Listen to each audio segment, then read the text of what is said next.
39 great years. Thanks, Chuck. Let's talk about why this reverse chronology Stephen King film is 2025's best kept secret in this spoiler-filled review. We'll talk about what you can expect in the film, my thoughts, Easter eggs, why you need to watch it twice, and whether or not I think the movie is better than the book. And let's just say, I think I have some unpopular opinions. And in case you have no idea what I'm talking about, the reverse chronology Stephen King film is The Life of Chuck. It's a new film based on the Stephen King short story of the same name. And you can find the short story in his collection, If It Bleeds. And the movie is directed by Mike Flanagan, and it features a star-studded cast. Now, the 39 great years, thanks Chuck, flashes on every billboard, bus shelter, and TV screen as the movie The Life of Chuck opens. And I have to tell you, from that very moment, I was hooked. The movie's take on Stephen King's short story stays so faithful, it feels like you're inside King's head, but you're seeing it on screen. And I feel even though this is like a warm kind of story, it still has the dark undercurrents in there as well. Now, reverse chronology in this film is essential. Right off the bat, you see the world ending. Then we jump back to Chuck in his prime, dancing. Then we go further back into his childhood, which was incredibly dark and haunting. And I have to tell you, the backward jump isn't a gimmick. It is the core of the movie's power. Because by peeling the story's layers back and telling it in reverse, we see how every choice Chuck made has rippled outward and how every life he has touched lives on in his memories universe. So what you can expect in this movie is 3 acts. There are 3 moods, and again, it's told in reverse. So like I said, we start at the end. So in Act 3, we see the collapse. California is flooding, Europe's volcanoes are erupting, the world is on the fritz, the internet is gone. However, on every billboard is Chuck's face with 39 great years, thanks Chuck. Now, I know it might be baffling to some viewers because it might be, why are we celebrating this unknown person? Everyone around town is asking, who is Chuck? Who's this person? 39 years? Are we celebrating a retirement? Wait a second, he barely looks like he's old enough to have worked in any profession for 39 years. Why are we celebrating this person as the world is crumbling? That is the mystery.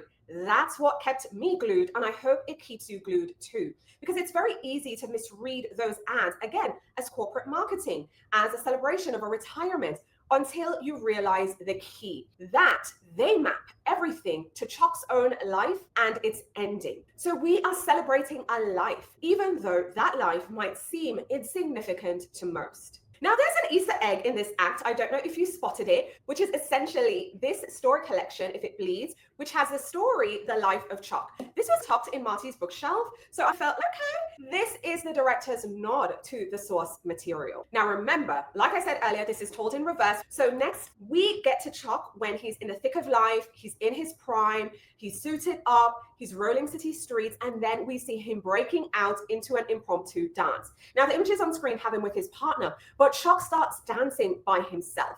I really enjoyed this scene, see him playing off of the street drummer and a stranger who is the girl he was dancing with. She is fresh off of heartbreak. So seeing that happening, I was like, okay, that's interesting. Now, here's the thing. What you might miss is the fact that this is a carefree moment. This is Chuck's spirit. This is his passion. This is him living life right before tragedy strikes. And I have to tell you, this scene in particular reminded me, I need to slow down and smell the roses, or in this case, bust out in a dance, quite frankly, like Chuck did. Now listen, I'm not as good as Chuck, but I should be dancing like no one's watching, because I think at the end of the day, we as humans can use the reminder. And I took that reminder quite literally when I saw it, which is, yeah, I need to smell the roses, I need to let my hair down, I need to dance. So again, reverse chronology. Act 3, the world is ending. Act 2, Chuck is in his prime. Now we get to Act 1, the beginning, which is my absolute favorite. This is where we see Chuck being raised as a child. We see him being raised by his grandparents. We see Chuck and his grandmother and the bond that they form. We also get to see Chuck's grandfather as well. And we really get to see his coming of age. This is his formative years. This is where he finds out that the room upstairs is forbidden. It's locked. They say it's haunted. We see also what happens when he finally opens that door. Okay, he had that accidental moment when his granddad pulled him back. Then we see the moment when he actually walks in himself, willing to see and face what is there. And hey, he sees his entire life laid out before him and how his life ends. Now, I have to tell you, there is a lot to unpack with the ghost of it all, right? It's a metaphor. And the reality is, the ghosts in that room aren't spirits in the sense of how we perceive and think about ghosts, at least the way I was raised and how I think about it. But the ghosts are echoes from Chuck's future self. You know, this is where Stephen King really gets into the what now? What next? This is where it's hammered home. This is the real haunting, which is one's mortality. All mortality is a real haunting. And I have to tell you, I watched this film with my husband and I, and ever since we've seen it, like, it forced us to reckon with all mortality. There are questions we were asking ourselves in the mix. Again, just very confronting, very haunting. And while, yes, this is a life-affirming movie, there are those dark undercurrents because that is life. Now, my favorite scene was also in Act 1. I really enjoyed seeing the teacher really sharing with Chuck the meaning of I contain multitudes, which I think is the emotional thesis of the whole film. Again, I just really enjoyed it, but I love seeing the teacher explain to Chuck and like it registering in that moment. I mean, you know, I had some teachers I really didn't get on with quite a bit when I was in school. However, you do have that one that you felt understood you or explained things in a way where you never got it before. And I just loved seeing him absorb in that moment the meaning behind I contain multitudes. Because also, if you read that poem by Whitman, we are contradictory humans. But anyway, that's a whole other story for another day. Now, I do want to talk about some things viewers might not understand. I feel like I covered most of it as I was running down the movie, but I really want to get into why they matter. So we're going back again to the Thanks Chuck 39 years billboard. This is a pretty colored one, even though I do have this image from the actual film of the actual billboard that is up there. But anyways, the billboard is very important because a billboard isn't an ad for a real product. It really isn't about, oh, this person is retiring in a general sense. This is the world's way of processing Chuck's death. So every Thanks Chuck is a life in his mind vanishing as he dies from a brain tumor. And I also want to talk about the room, the turret upstairs, that Victorian turret. I found it very interesting, again, his granddad mentioning, like, this is an original Victorian. Yes, it has been renovated numerous times, but that room upstairs really represents the locked away parts of ourselves, or fears of the unknown, or fears of the future, and in this case, future deaths. So when we see Chuck conquer it, what we're actually seeing is Chuck conquering fear.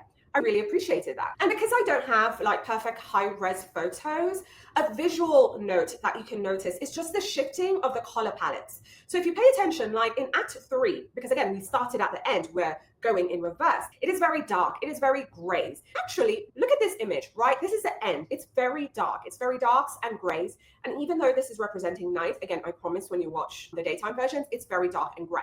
But then when we get to the dancing scene, okay, we have pops of color. So it's like going from dark to a bit light. We have lots of hues, mostly I've noticed, of warm golds.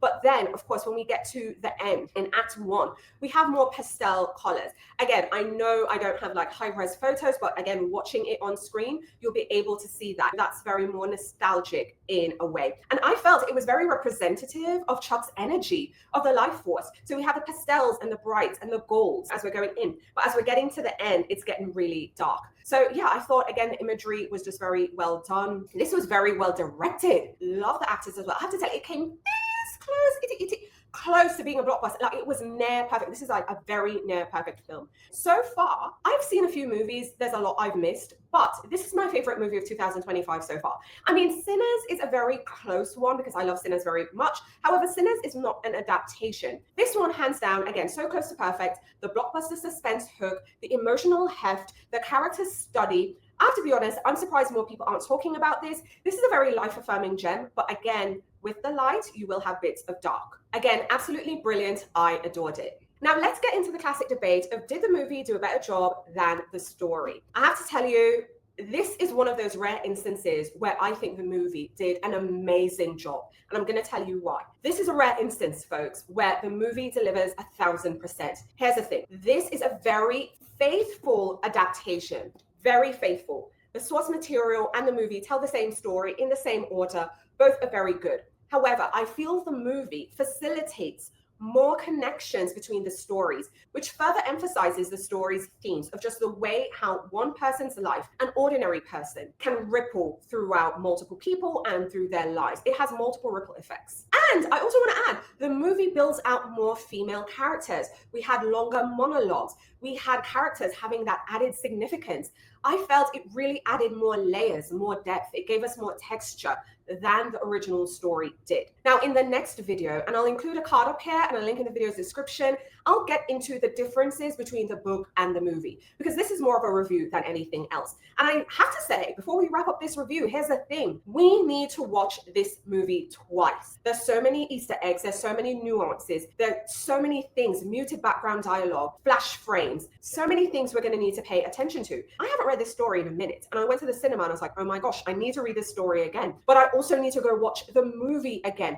I think this is something we have to rewatch, because now that we know the structure, every scene will click into place like a puzzle piece snapping together. Because the first time you're watching it, even if you've read the story, it's like you're watching it play out and seeing how things click together. But now we know the narrative, now we can watch it and now we can see it again.